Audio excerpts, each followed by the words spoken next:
How you doing? Adam Abbas, you there? Yes, I'm here. Can you guys hear me? Yeah, you a Muslim? I'm actually a little unsure. I don't want to say I left Christianity, but I'm desperately looking for answers. I know it's just Muslims here, but my interest is in Islam, and I have heard multiple objections from other Muslim apologists, like Muslim Lantern and stuff, and it's got me questioning all my Christianity.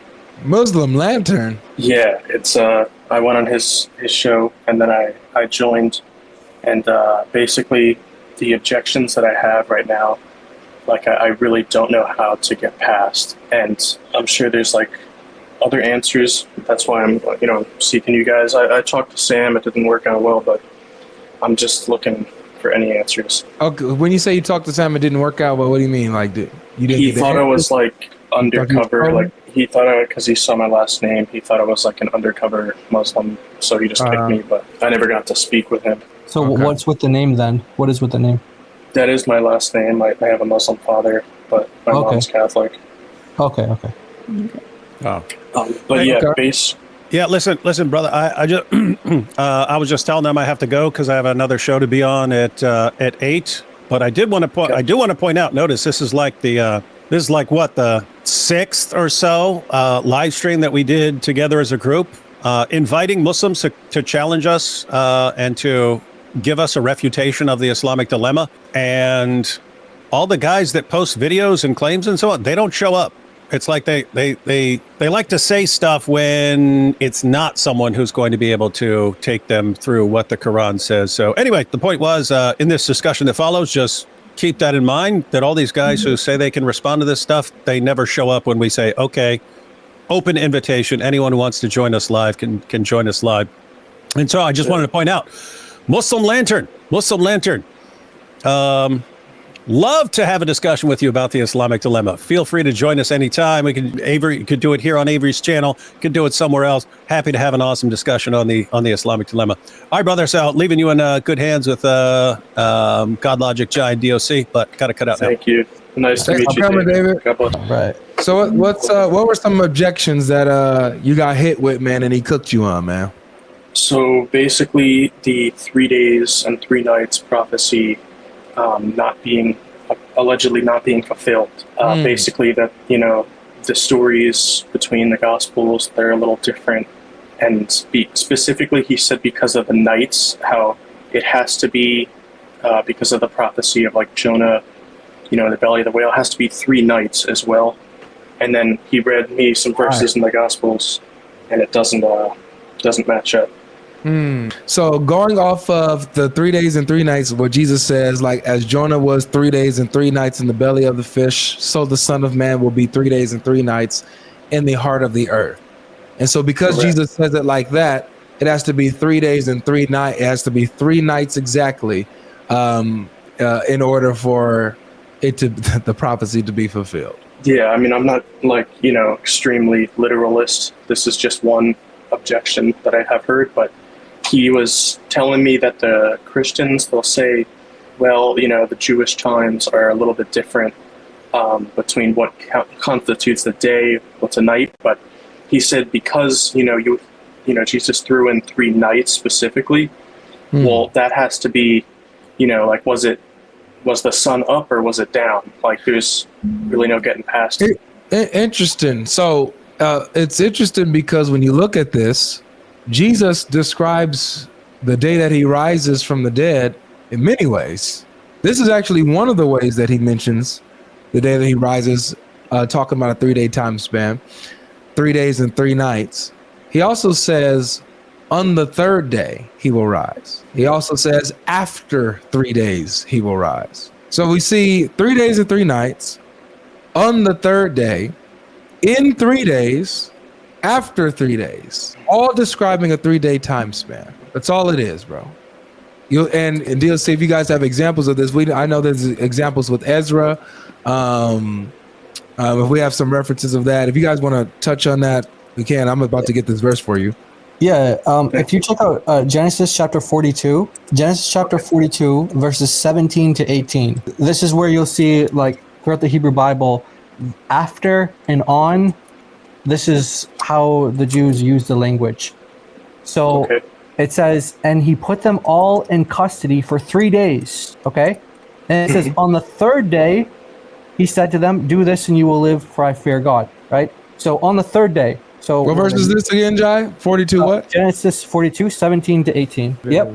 So on the third day, he said that. So, but I thought they were going to be, they were going to be in custody. They were going to be in the prison for 3 days, right? But it's on the third day, he says, do this and you will live. So it's not like Christians are just making this up or something, or we're just coming up with nowhere. This is literally how the Jews use the terms after and on, third day, 3 days.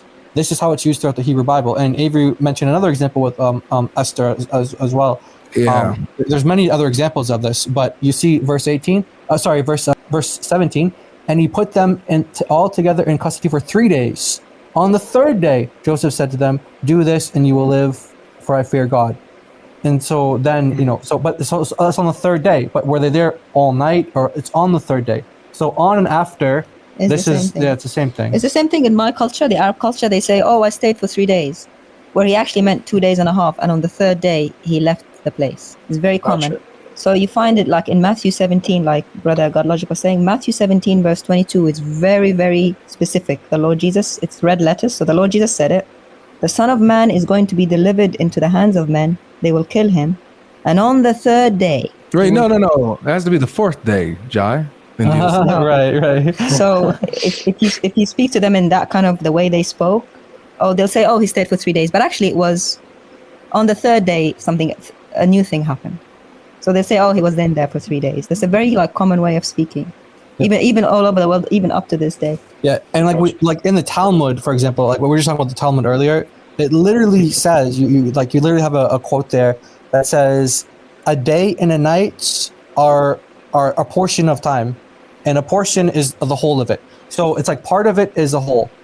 So this is not, again, this is the Talmud. It's not Christians who are just making up an apologetic to kind of this is how we explain this. This is in the Talmud, and it's saying that a part of the day and a night, they're just a part, and a part is the whole. That's how that was counted in the Jewish. So like he said, so it's funny because he's saying this is what the Christians are going to tell you, but he doesn't tell you, it's based on evidence. He thinks that we're just making it up, this is to explain it away. No, this is why the Muslim Lantern would never debate he would never debate. Yeah, he wouldn't. And I've been looking for GodLogic versus Muslim Lantern debate. I haven't seen it.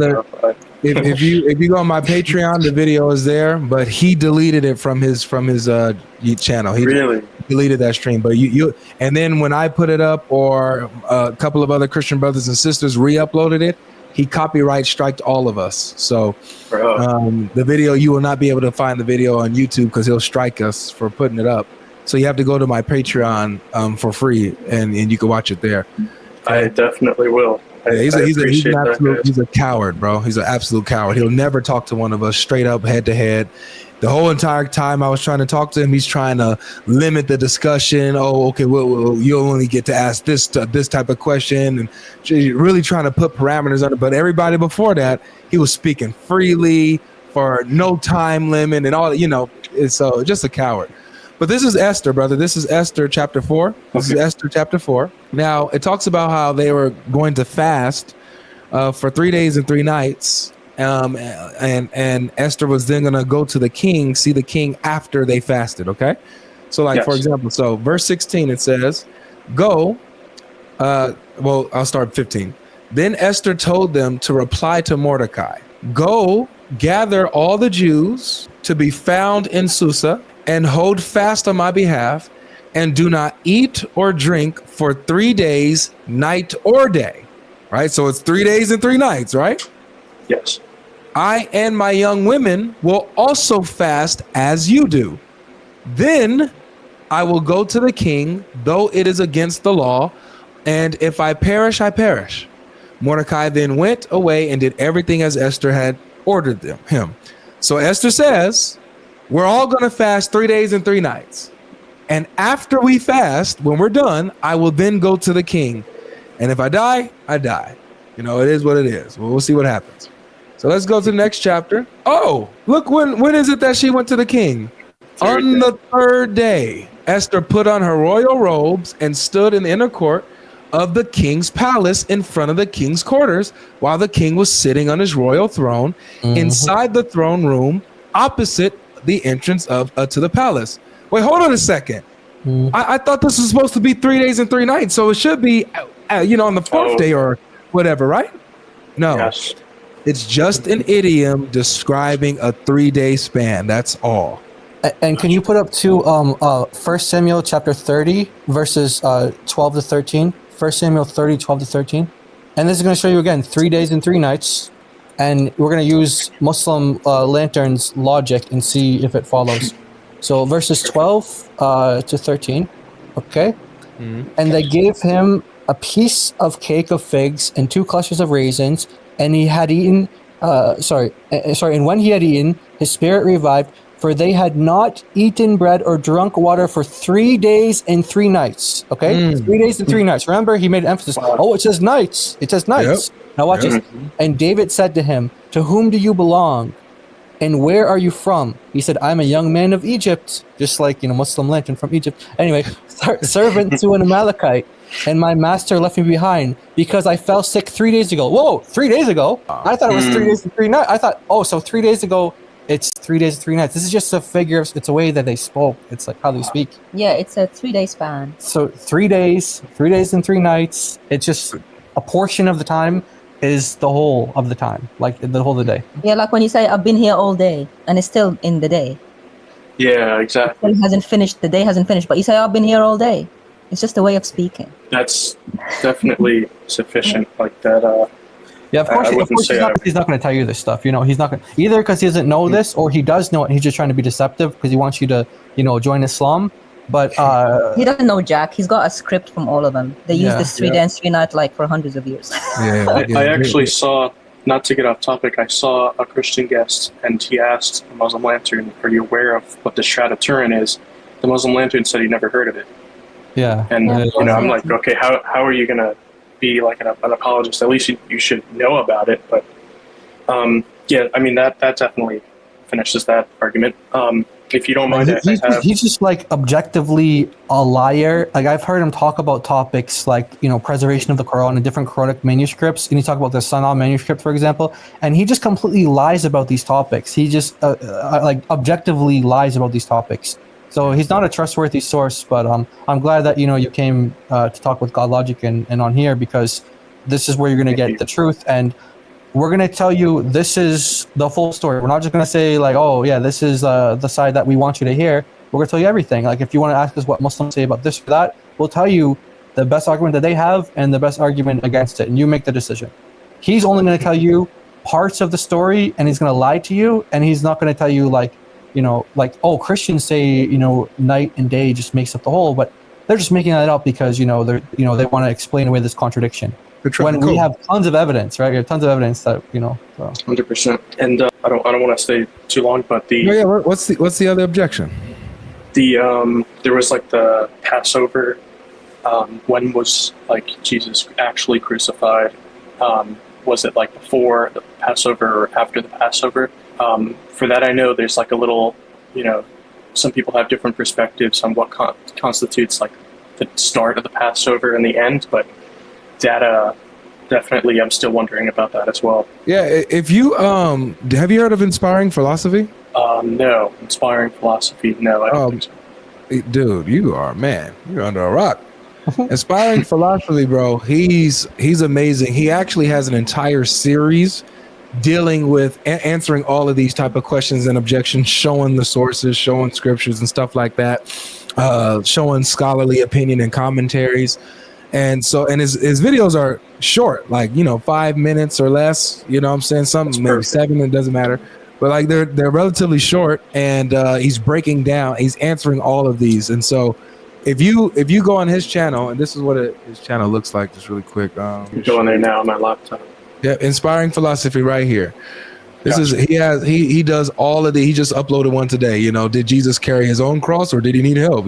Supposed Bible. I've heard that one. Yeah, he does all of these, and he has one on that very topic too that you just mentioned. He does. It's called "When Was Jesus Crucified?" Supposed Bible contradiction number 21. Gotcha. And that's perfect. I'm definitely gonna check this guy out, and then I'll watch the Patreon debate as well, the hidden debate between you and the Muslim later. Yeah, I'll yeah. watch that too. If you can call it that. But yeah, definitely, Thank you, guys. definitely go ahead and watch Appreciate this that. Subscribe to Inspiring Philosophy, like binge watching videos and take notes. Like, don't just watch it just to watch it. He mentions the references, like as you see in the video, it's showing like he's mentioning references.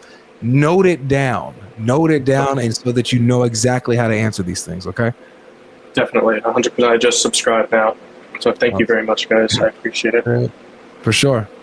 Lifesavers, guys. Was that it? Was that the last one? There was also another. I'd have to do like a little research, but basically the story, like the woman caught in adultery.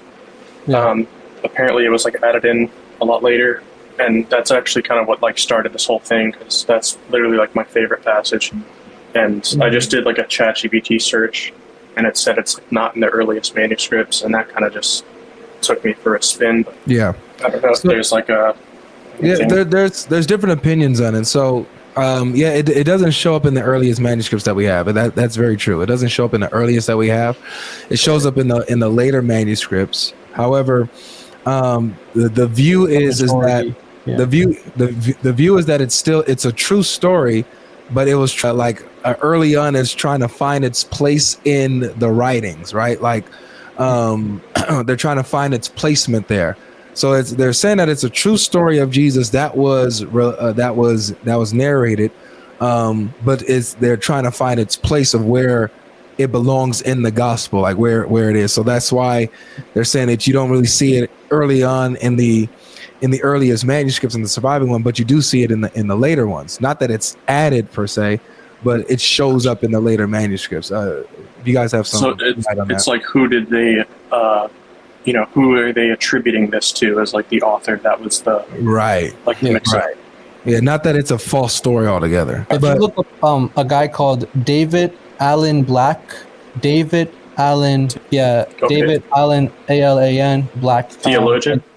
Yes, he talks about this, and he'll go into detail, and you can have confidence, like in exactly what Avery just said, that this is definitely a true story, and it's in the majority of the manuscripts, right? The early ones, it's omitted, and sometimes it's in like the end of John, or for example, it's like Avery said, it's like in different places, but it's there, and he gives you arguments. If you took up David Allen Black for the adulteress, the one called adultery, you'll get a lot of good information there. And there's many others as well, but he's a good one. Thank you very much. And by the way, just to let you know, let's even grant that this particular story was not original to the gospel, was not original to the text, right? Let's say it's taken out. What changes with the gospel, with the message, with the character of Jesus? What changes if that story is not there? Nothing. You still have a resurrected Christ, a crucified Christ, resurrected Christ, the women finding him at the tomb, the emergence of the church, the cowardice apostles turning into bold preachers, and the prophecies of the crucifixion. You still have all of this, nothing of the message of Jesus, and nothing of the theology of God, him being triune, Jesus being the divine Son of God. Nothing is affected whether this story is there or not. You know what I'm saying? So yes. This will be one of those variants. Like it will be a large variant, like it's a meaningful variant, but it doesn't affect Christianity at all. Mm-hmm. Like it doesn't affect the message of the gospel in any way, shape, or form. It doesn't affect the theology of Christianity in no way, shape, or form, bro. 100%. That's worst case scenario. If it really wasn't a true story, like if it didn't belong. Yeah. You get what I'm saying? Gotcha. Yes. So unlike the Muslims, we don't think that every single word is verbatim the word of God that he sent down from heaven and spoke without, using man to write and convey the message. No, I don't believe that. There's human involvement in the transcription of the scriptures. The humans write. There's copyist errors. We're using paper, papyrus that dies off. Manuscripts don't survive. That happens. Yet the message of the gospel is still preserved. That's what the Christians believe.